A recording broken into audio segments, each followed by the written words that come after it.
Good morning, afternoon, evening, ladies and gentlemen. My name is Zachary Nolan. Welcome back. It's been a while since we've had a Winnipeg Jets signing. This is your first time. Thank you so much for tuning in. I cover pretty much as much Jets news as I can. All of the signings, all of the games, some rumors, and just a lot of misery. So pretty much this is like the first video we've done since the 2023 season has properly concluded. We have 2 more videos planned that don't have to do with the news coming out right about now about the Winnipeg Jets, which is not very good. But here's one that I didn't expect to make. The Winnipeg Jets signed Fabian Wagner to a 3-year entry-level contract. And I have to tell you, as somebody who is disappointed that we missed the playoffs last year, I can't deny that the knock-on effect of what has occurred because we missed the playoffs has been really beneficial for the Winnipeg Jets. I love the 2022 draft class for the Winnipeg Jets. Rutger McGroarty, Brad Lambert, Danny Zilkin, Elias Salmonson, Dominic DeVincentis, Fabian Wagner, and also Garrett Brown is there. Garrett Brown's the only one I haven't heard anything about yet, or haven't heard a lot about yet. However, I'm always optimistic about prospects, but all of these have seemed to be hits so far, and Fabian Wagner is no exception. Fabian Wagner really shined in the World Junior Championship this year. He had 6 points in 7 games for a team Sweden that ended up losing in the bronze medal game. He was very impressive in his performance, especially being shown to have a solid shot and a nose for the net, which are qualities that are honestly not talked about well enough today.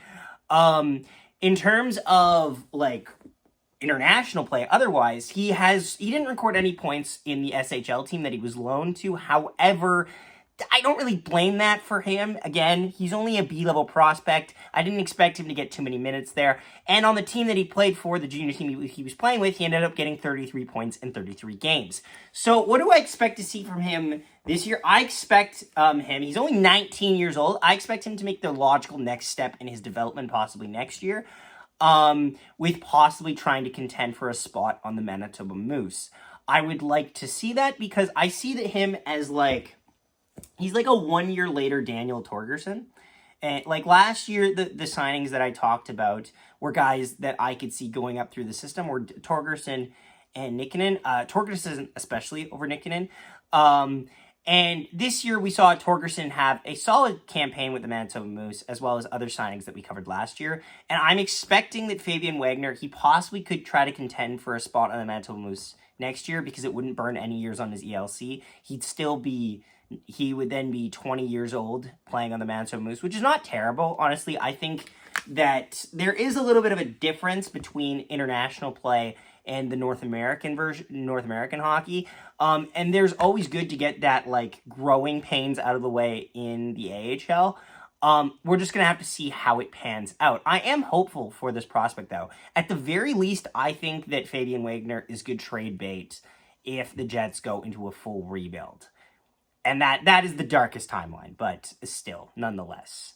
But yeah, that's my thoughts on this. Honestly, I'd love to hear from you guys. I know Fabian Wagner has been kind of growing a little bit of a cult following in the Winnipeg Jets fan community. A lot of people who know of him either love him or people that don't know about him think he's just this mediocre signing. Let me know down below in the comments your thoughts on this, and thank you so much for watching. We'll see you next time.